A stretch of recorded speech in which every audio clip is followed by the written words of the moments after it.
Well, certainly I didn't plan a career in technology. In high school, I actually wanted to be a fighter pilot. I believe I was one of the first in Victoria to do the traineeship in IT. At that point in time, jumped straight into that, quit high school, didn't finish year 12, and started working full-time for Computergate. To be listened to is an important part of any career journey, whether it's listening to your employees or someone else listening to you. You're really going to learn different ways of engaging people, that's important in executive roles. My whole motto is take the risk, but back yourself. Stick your hand up if you need help, because people will help you and they'll understand. How have you kind of made sure that the organisations you've worked in, or the people you've worked with, you've been culturally aligned? It's an interesting one. It's not what you say, Scott, or it's not what your intent. It's what people hear. So think about that first. Scott Lancaster, a results-driven CIO with over 15 years managing global IT functions, working for companies such as the Gates Corporation, Horizon Global, ITW, and now with ASX-listed AMA Group. Scott started out his career with a technology apprenticeship before moving up the ranks and into IT leadership. His career journey is a tale of taking risks and backing himself to succeed. A lifelong learner with a strong sense of self-awareness, Scott's story is both insightful and inspirational. So, Scott, thanks for joining me today. Thank you.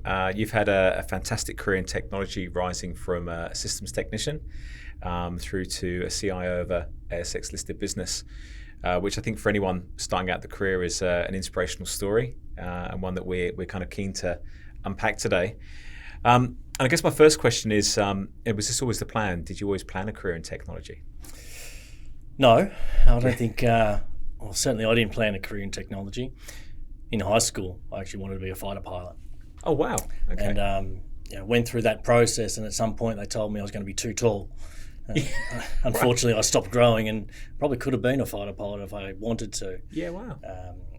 But, in high school, I got to a period of my schooling career, about year 10, and decided that I wanted to be a mechanic. Yeah. So I went off and did an apprenticeship as a mechanic for a few years. Yep. Got through to about halfway through year 11 and decided, you know what, I don't want to be a mechanic anymore. Yeah. Went and spoke to the career counsellor and she said, hey, there's this new thing called traineeships. Yeah. And they've just opened up for IT. Yeah, wow. So how would you like to join the program? And that was with a company called MEGT at the time. Yeah. Went along, had the interview, and then got placed into the company called Computergate as a systems technician for IBM. Yeah, wow. So was that one of the kind of almost early forms of apprenticeship that you could do? It was, yeah. I believe I was one of the first in Victoria to do the traineeship in IT. At that point in time, jumped straight into that, quit high school, didn't finish year 12, and started working full-time for Computergate. So. Yeah, fantastic. That's almost like a VCAL or VCVM, they call it these days. Yeah, very early days, yeah. So probably when they first started, you could be an apprentice and go and be a chippy or a plumber. But to get into a tech space or a business area, you traditionally had to go through TAFE or university to get into it.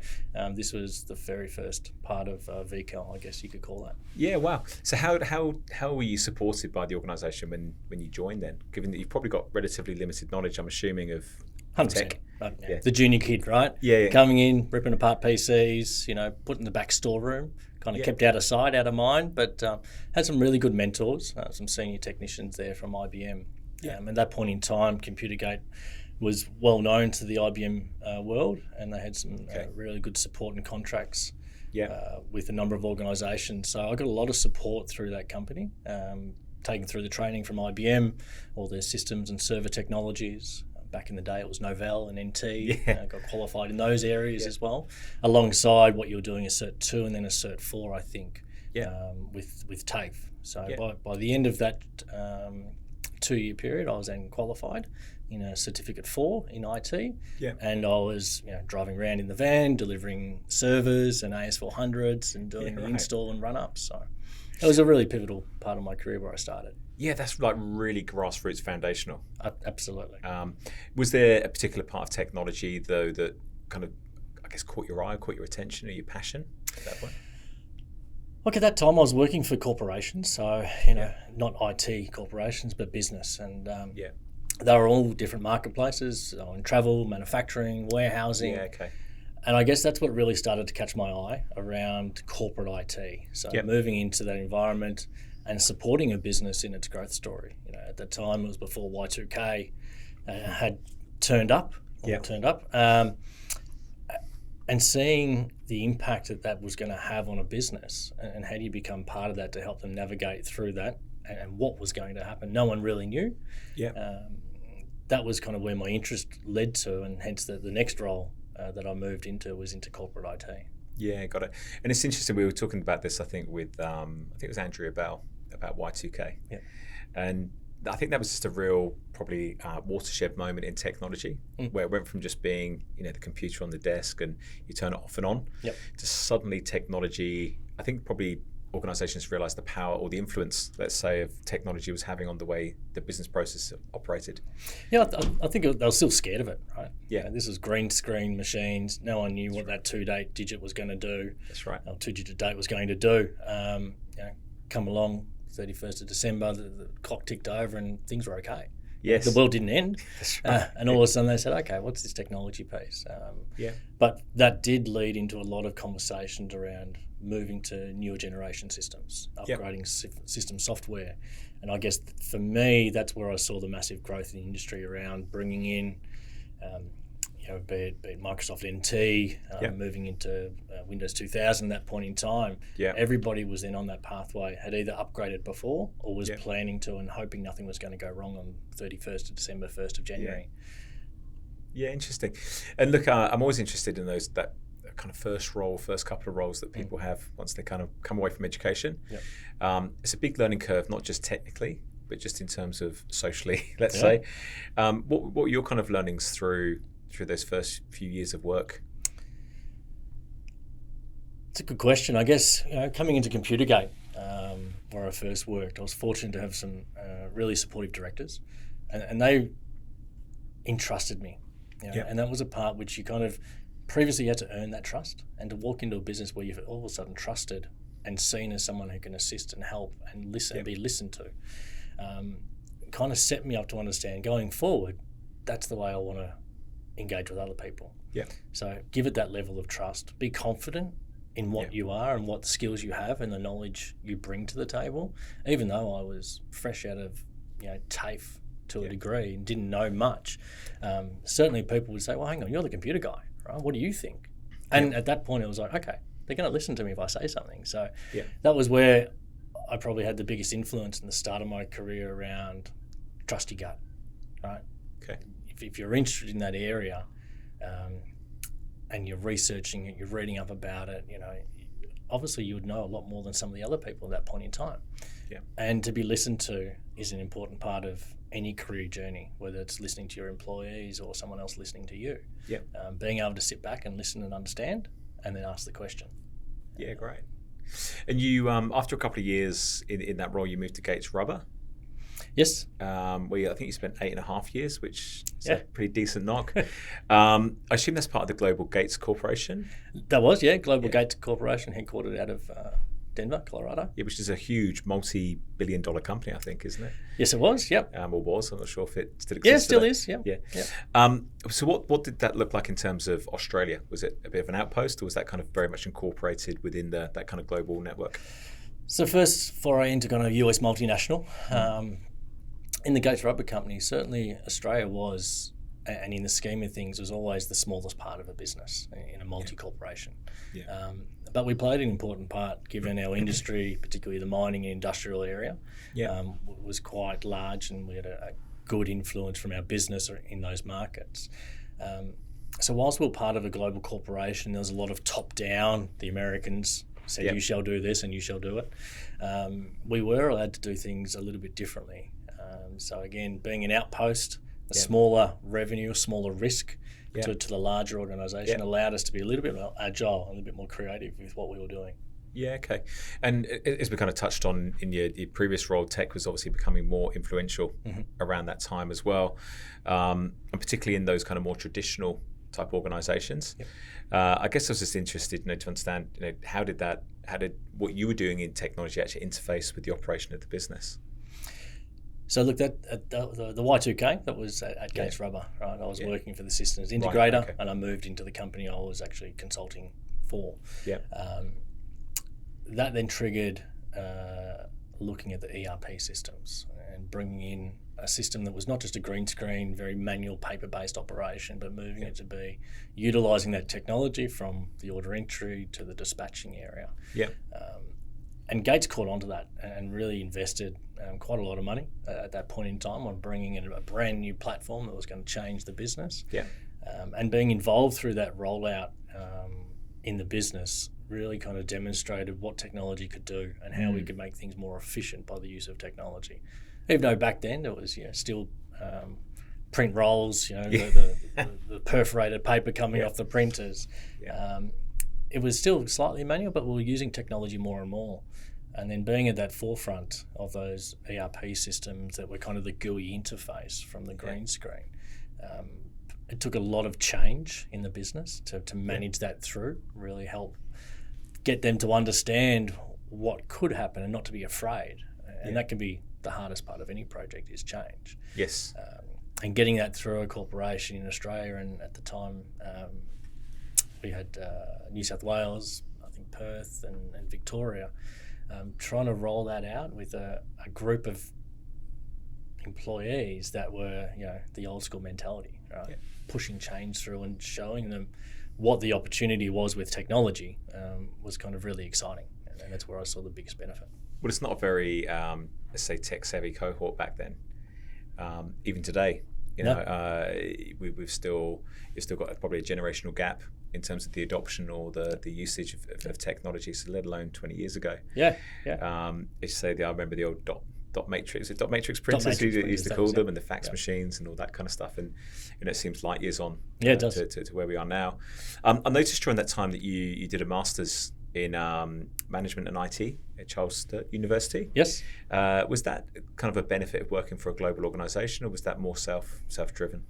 There's a bit of both. At that point in time, I had a managing director for that company, an American expat, and he kind of had that view of you had to go to university. And his Scott in IT didn't finish high school, didn't have anything to his name apart from a TAFE certificate.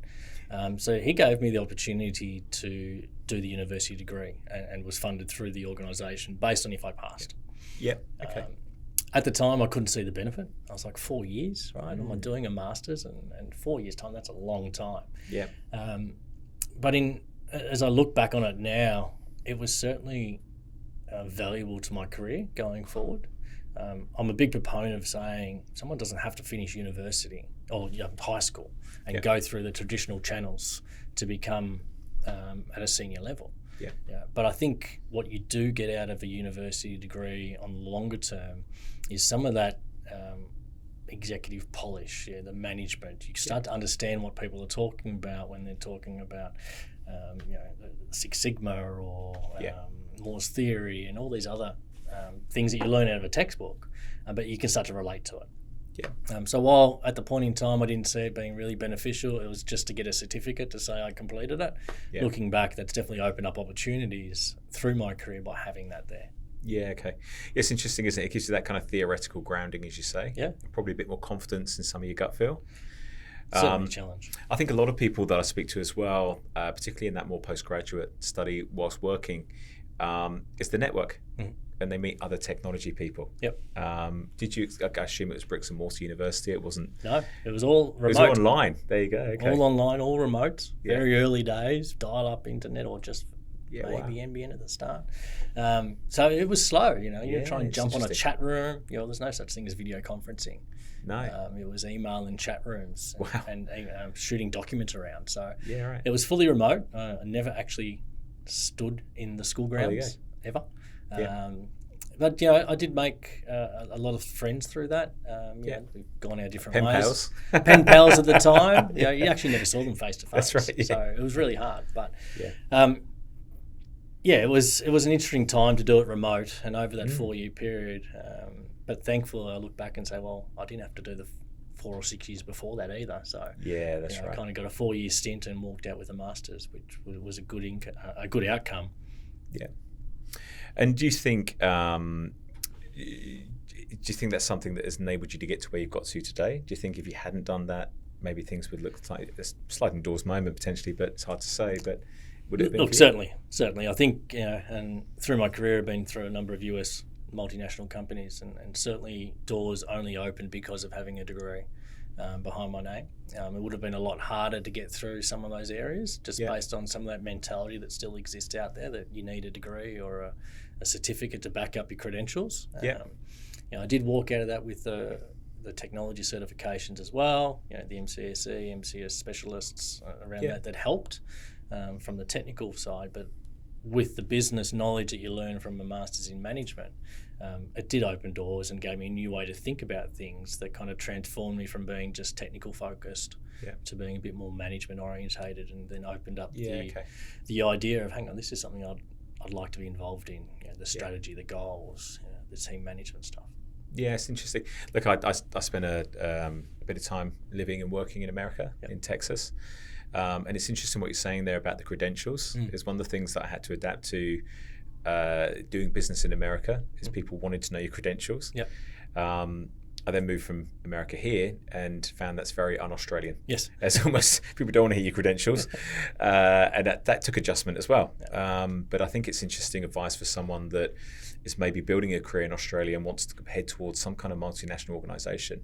Is maybe just be prepared for that, because there are different expectations and different ways that people will assess and judge you. And I think these days there's a lot of options to do that differently, right? Be it full-time remote, part-time, online, there's a whole different way to do it than blocking out a period of your life when you're only focused on education. Yes. I look back and say those early years through the traineeship at Computergate gave me the technical skill and the workforce skill. You would apply yourself, you're committed, you'd do anything you could to prove yourself. Walking out with a master's degree at the end was, well, okay, now I've got that on my name and I can put those initials behind my signature, just help open doors later on. But the technical training and the hands-on learning was the most important part, regardless. Yeah, definitely. Look, again, similar. I did university and post-grad as an adult when I was about 30. I went into the workforce and learned how to work and then came back to that. And also felt I probably had a greater appreciation and motivation to study at that point in my life. Yes. Whereas when I was 18, it was the last thing I wanted to do. Just wanted to earn some cash. So again, I think it's good to see that it doesn't always have to be this linear path where you kind of follow through high school to tertiary education and kind of so forth as well, if you want to progress. After as I said, 8.5 years you spent there with Gates Rubber, you moved on. How did you know it was time to move on? Look, at that point in time, I've become quite knowledgeable around ERP systems and was rolling them out for the Gates company. Got to a point in my life where it was 8 years, it was time to look to something bigger and better. And a boss had always spoken to me about the elevator, and I reflect on that moment, and that was my ability to jump off and take a next level up. So what happened was there was a role that opened up just up the road, around the corner from Gates Rubber, it was called Trimas Corporation at the point in time, and they were automotive component manufacturers or making tow bars. So a role opened up with that business to take on the IT manager role. So where I was at Gates Rubber, the next progression was a CIO in the US, which was something I'd never really aspired to at that point in time or wanted to move. This opened up, and it was a larger business as well, much more large in the Asia Pacific region, with still the backing of a US multinational behind it as well. I think I read that it was a global role, 8 locations, I think, Asia, Europe, Africa. Over time. When I joined, it was Australia and basically just Australia, I think, and Thailand at that point in time. Of course, So I joined as the IT manager there and had a very small team at that point in time. And then the business started to grow. So we were on an acquisition trail backed by a US multinational. And then we bought businesses all around the world. I guess my background in the ERP was kind of key to that, that I helped them then roll out a global ERP over 8 countries over 8 years or 7 years that I was there for. But really moved that business from some of the early days with ISDN and moving into direct internet and changing the way the technology was being used again, that next second generation leap that occurred back then. So set those boundaries up, worked into a multinational, deployed that around the world, and spent half my life on a plane, running around the world, rolling out ERPs. So that's interesting because there's lots of cultural variation there. We just touched on the difference between Australia and America, for example. Suddenly you're managing teams in Thailand and across Europe. I imagine probably Germany would have featured, and being in that automotive sector. How did you find kind of managing people across different cultures? Yeah, so in the early days, I was a team managed in Australia that I started with when the first acquisitions were happening. Then we had the teams in the UK that came on board. So we bought a business in the UK that had subsidiaries in Germany and Finland. So that was the first introduction to kind of managing people remotely. How you interface with them, how you talk to them, how they interpret you as well. Yes. So coming from Australia, we're quite quick talkers. We tend to use a lot of slang words, and you've really got to take a step back and start to think, well, what are they hearing when I talk to them? And how do I interpret what they're telling me into what I hear?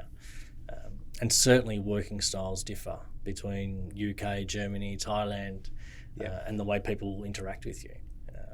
Thailand are very much subservient culture. You come in, you're the boss, yes sir, yes sir. Regardless if they're going to do it or don't know it or don't understand what you're saying, they'll say yes. So you've got to read between the lines and start to build that local connection.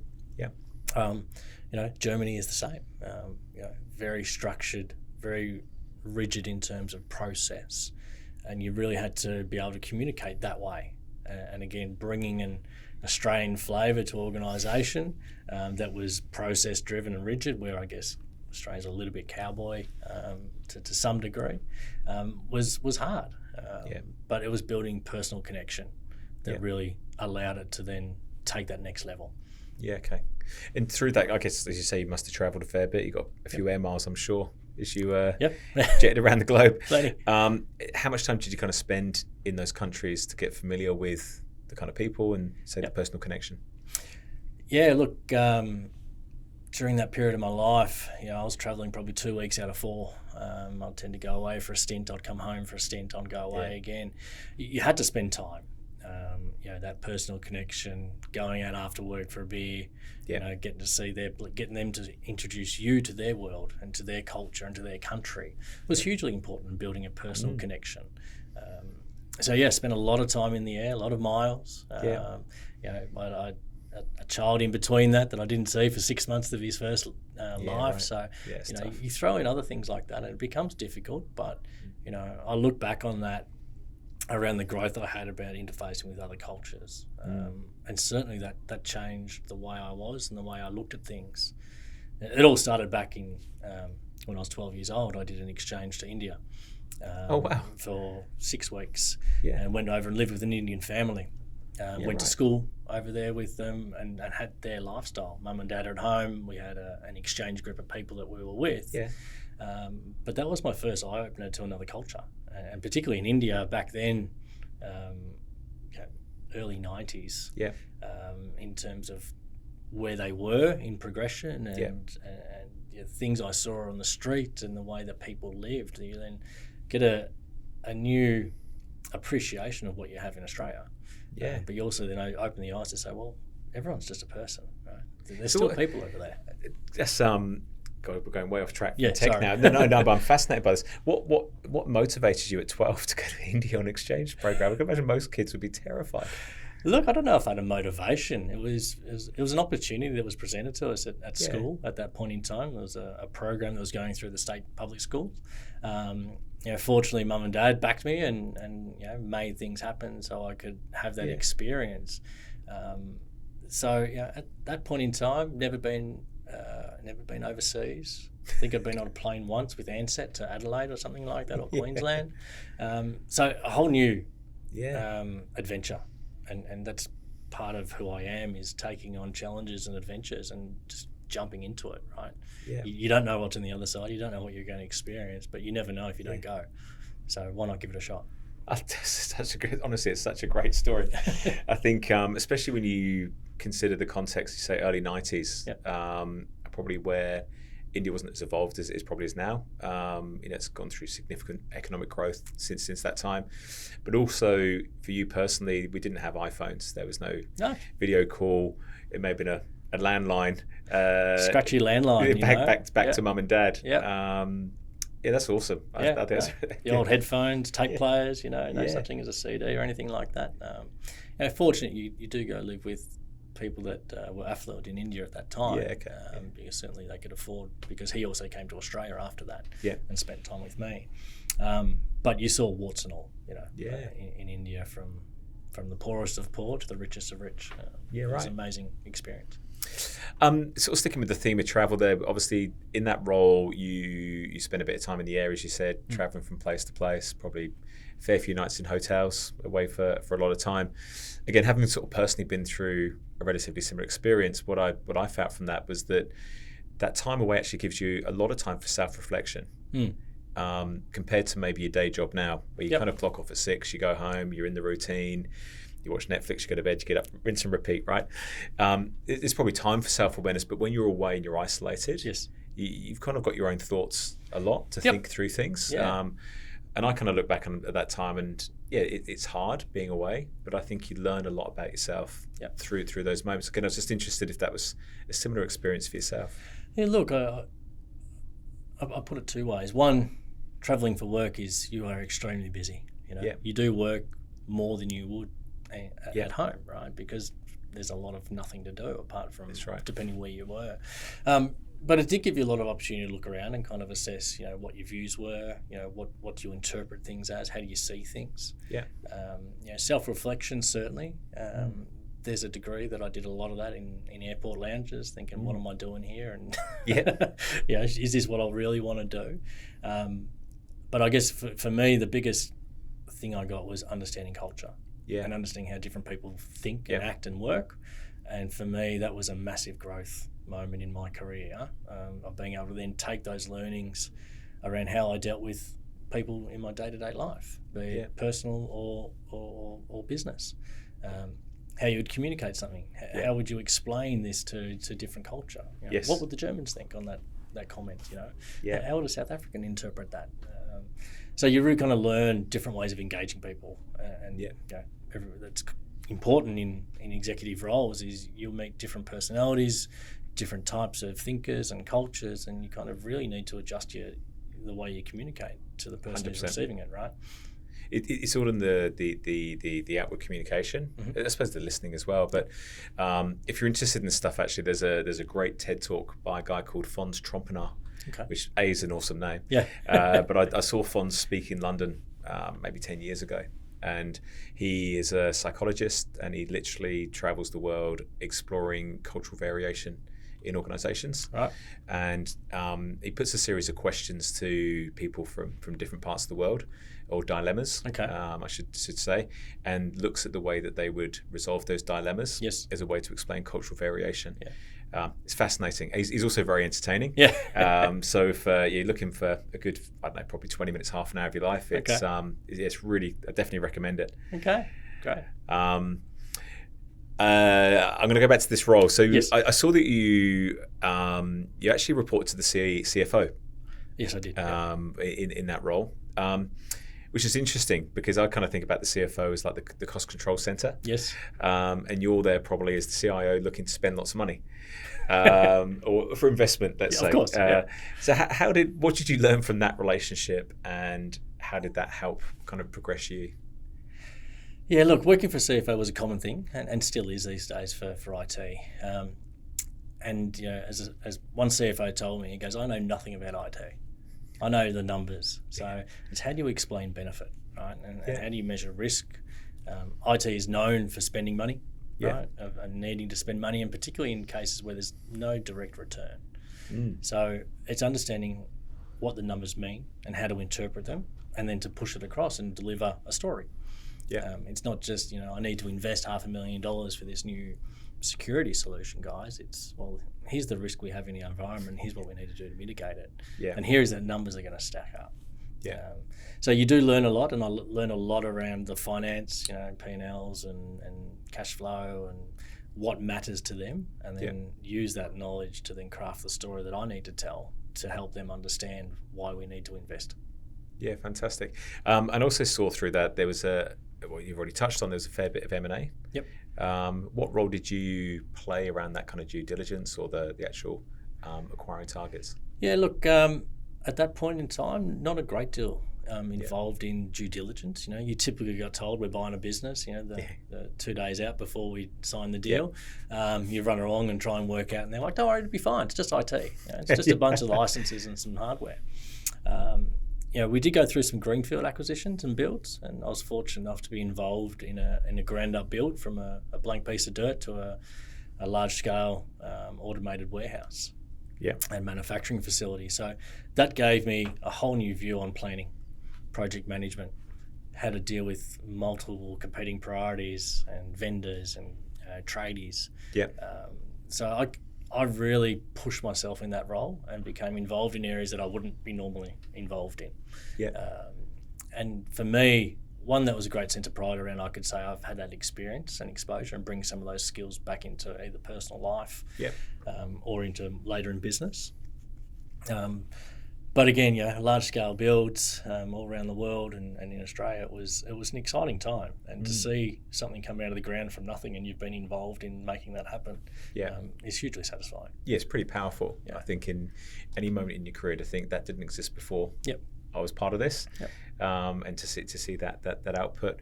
You left Horizon after 7 and a bit years. Or so. Again, another solid innings there. Yes. And you joined ITW, another global company with a global remit. I think you joined as APAC platform manager. Joined as APAC platform IT manager. So what kind of enticed you into that role? One of those self-reflection moments in an airport lounge in South Africa. Right? Going, hey, I'm over this. I miss my kids. What am I going to do? What's that next challenge that I'm looking for in my own career? I'd certainly set my sights on becoming a CIO at that point in my career, and that was my 10-year plan to become a CIO before 40. So I joined that, applied online in South Africa. By the time I'd landed in Australia, I had a call from a recruiter, and things progressed pretty quickly from there. It was a brand new role, so ITW, large multi-billion-dollar company, 7 different verticals, and being in construction, this was the first time they'd allowed an IT manager to have multiple control over multiple business units, because they're very much a decentralized business. So another fantastic boss in my career, Chris Kennedy, I remember him saying to me, he goes, there's no expectation because no one's done this yet. This is going to be whatever you make of this role, and it's going to be a leader for the rest of the business to look at. So that was hugely enticing to come in and have free reign to a degree, but be so well supported by senior executives to make those decisions and to craft something that was going to be different. And look, I think by that point you're pretty well equipped, right? You've been through a lot of experiences from your apprenticeship all the way through to what you're doing there globally with Horizon as well. I did read on your profile one achievement that I really liked. Actually, it said I turned around the view of IT from poor performing to gaining the trust of the business. Yes. What did that look like? A lot of hard work. A lot of talking, a lot of convincing. Look, I think it's still relevant today. Many IT departments are seen as those firefighting reactive nature, and they're just there to support and fix. It was a great framework from ITW at that time, where they had the mentality of 80-20, which is one of their key operating principles with everything they do. And I was able to take that and use that in an IT sense to really help demonstrate to the business what was important that they were asking IT to do and what wasn't important. And where do we want to spend our time and money? So we used to measure it that way. Where was I spending my time and my team's time, and where was our budget going? Was it on things that were adding value to the business and growing revenue? Or was it things that weren't growing revenue and you didn't need a lot of internal knowledge? So it wasn't necessarily stop doing it and outsource everything. It was around how do you spend less time doing it? Maybe you need to spend a bit more, but the value you have from your own internal internal employees, around the knowledge they have of the business, helps drive revenue and growth. So that's where you want your guys spending their time. So we use that model, rolled that out, and at the start I think we were maybe 30% on growth focus, 70% on back of house, keep the house running. Yeah. So we probably moved it to about 60-40, and then about 65-35 by the time I'd finished. That the time we were spending in our budgets and effort were purely focused on business growth activities. Yeah. And that's really then changed the view of IT, that we were able to actually deliver things that helped the business grow. Yeah. It wasn't just to keep the wheels running. It was actually new ideas, initiatives, systems, software, process, data that were going to help them actually do better. Yeah. So yeah. And obviously through those achievements, I saw after 5 and a bit years, you were promoted to Global IT Director for the construction division. Yes. Yep. Hopefully that didn't involve too much travel again for you. Right, middle of COVID, right? Oh, so of course it was. That's right. Yeah. Really tough time to manage a global team. Yeah. Team. Well, sometimes the perfect time to manage a global team is you can do it from your couch. Yeah, 3 a.m., right? Oh, yeah, true enough, yeah. Teams in Europe and the US and Asia. So, managing them and helping them, it wasn't hands-on, but very much informative and helping guide conversation, investment decisions, thinking and frameworks. Yeah. So I did that through the COVID period, towards the back end of COVID. And that was, it was a tough decision at the end, when I did decide to move on. Yeah. Because it had so much potential and it was such a great business to work for. Yeah. But there was no next step. Yeah, okay. And actually, there was something I was going to ask you in terms of moving into that role itself. Was that part of a succession plan? Yes, yep. So I was identified as a high performer through that period of time and went through some internal training and activities and programs to help that.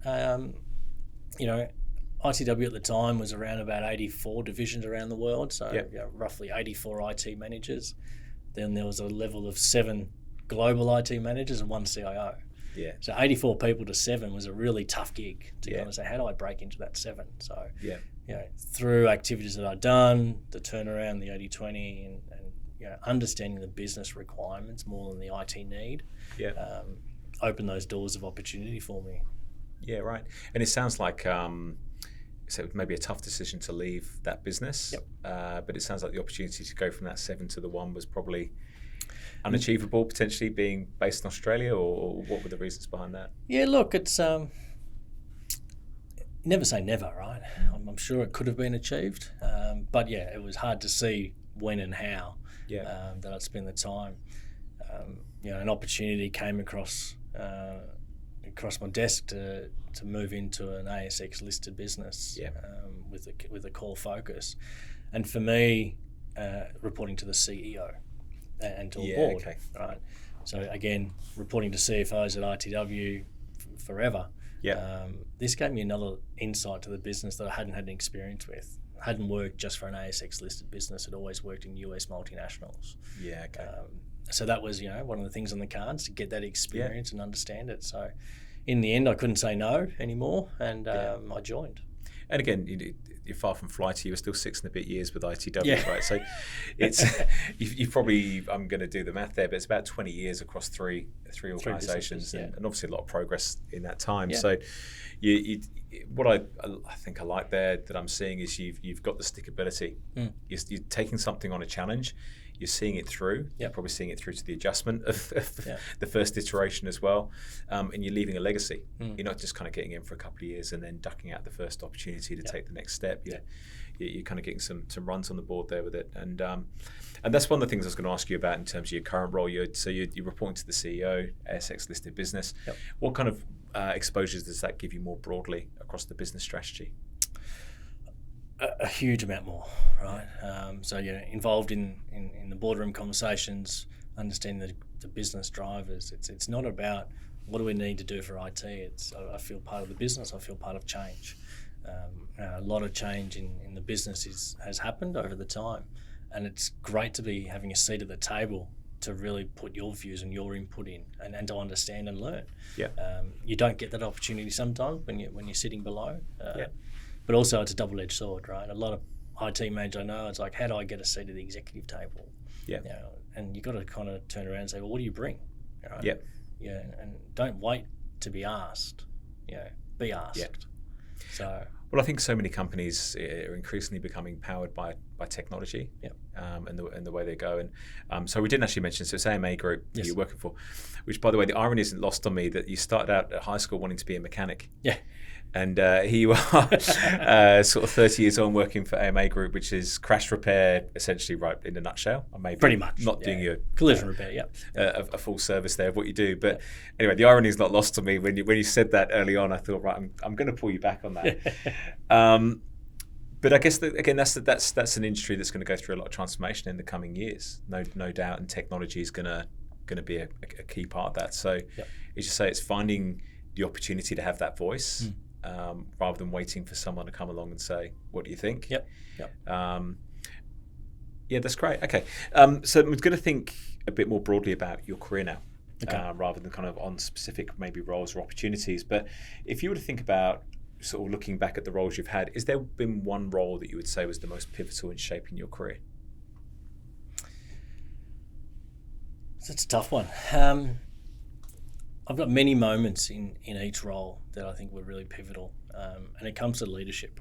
So if I go back to the Gates Rubber days, and the US managing director I had dragged me in the office on the 20th of December, and he's like, 18th of December it was, Scott, I need you in Korea tomorrow.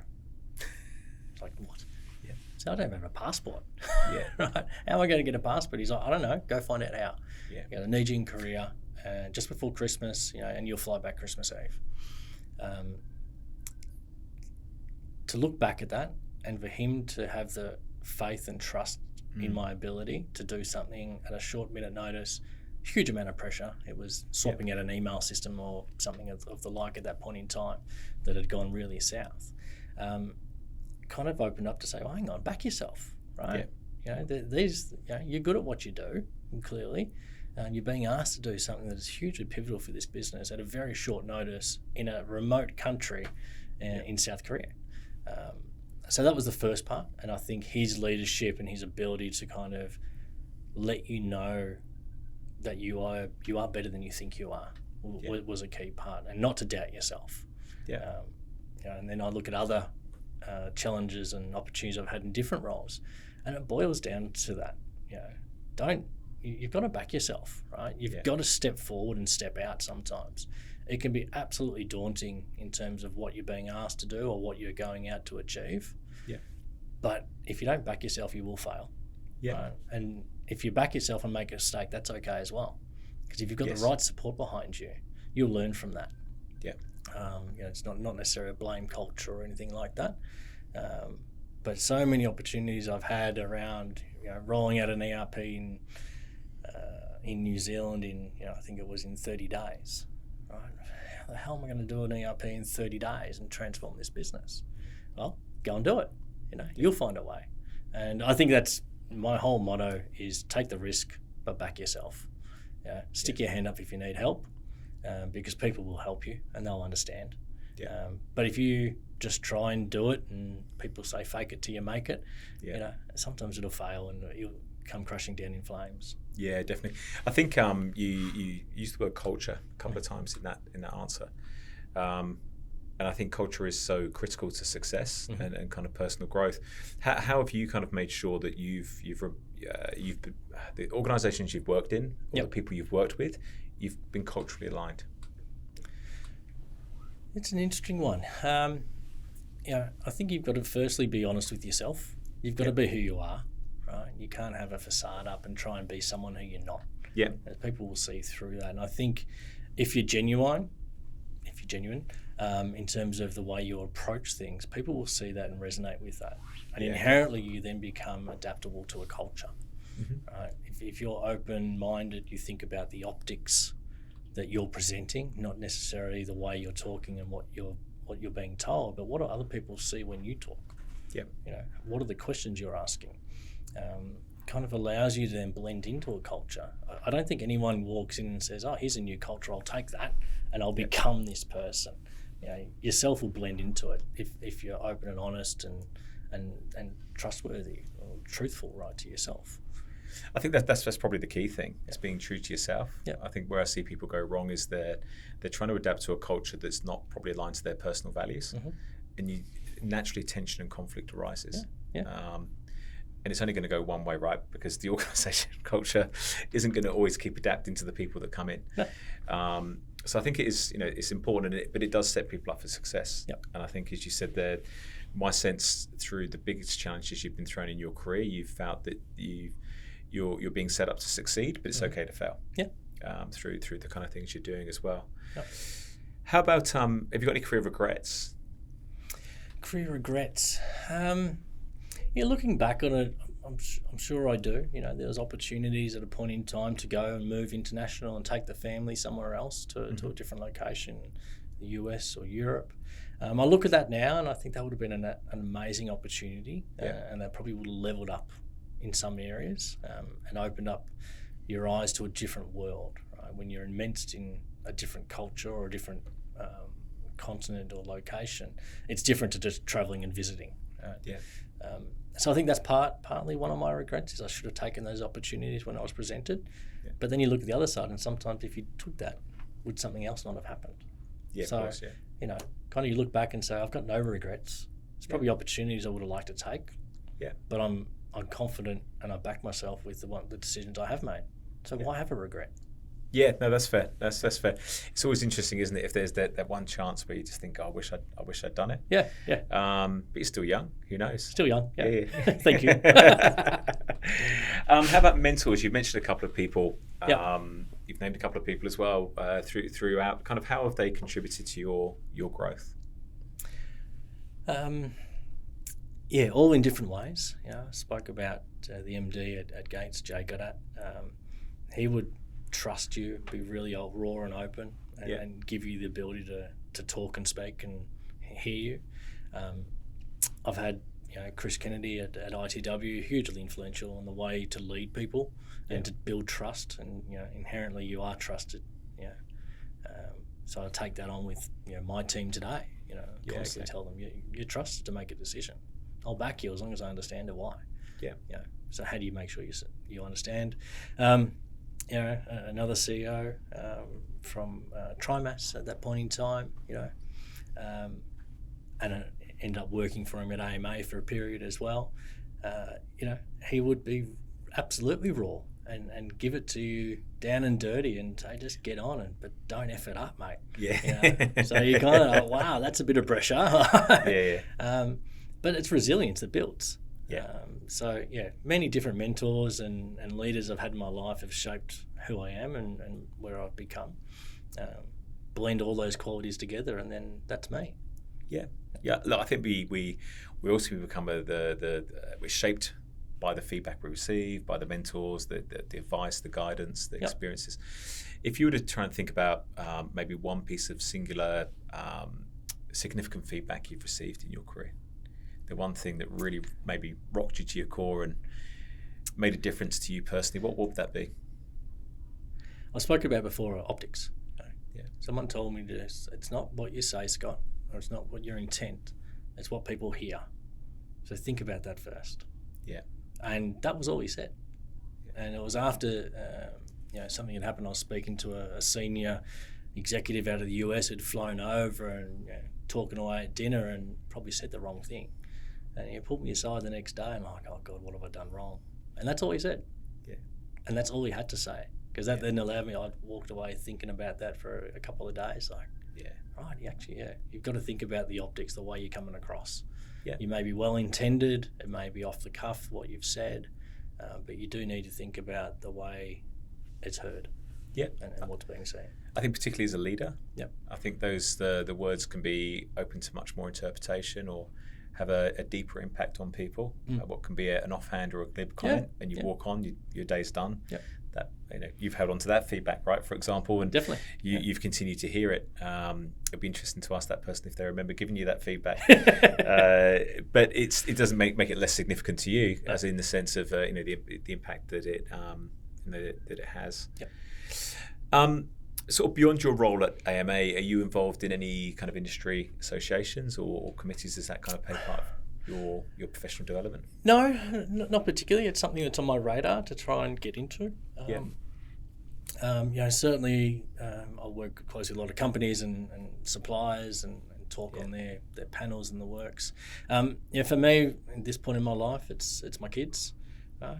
Involved in the local sporting clubs, scouting, footy. Being involved with them right now is they're at a pivotal age where hugely influential, and I want to be there around them to do that.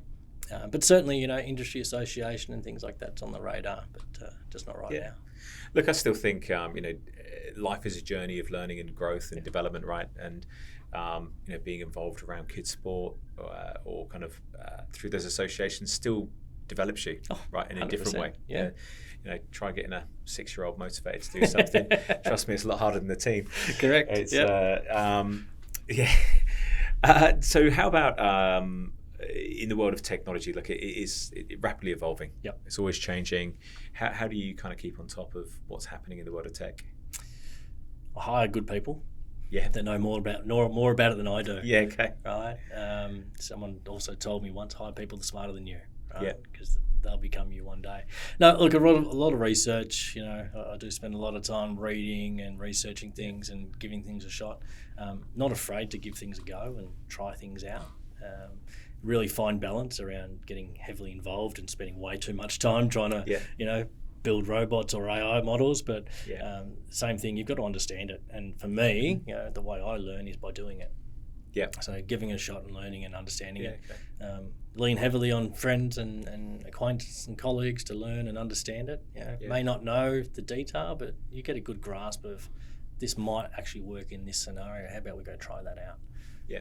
So they're the two ways that I tend to stay on top of technology. Not one to sit at home and read magazines and journals and things like that. Not reading PC Weekly? No, not anymore. Not anymore.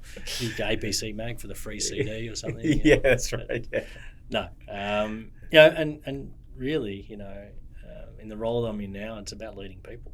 Yeah. Right? So looking at how people operate, reading books about certain topics that aren't tech related, that's more important to me than the technology piece, right? Because if you're hiring the right people, technology is incredibly broad. I think about the exec roles. Probably all of them, it's the most broad reaching, from data to cyber to IT support, infrastructure, ERP, keeps going, right? It's an incredibly broad domain to be across all that stuff. Correct.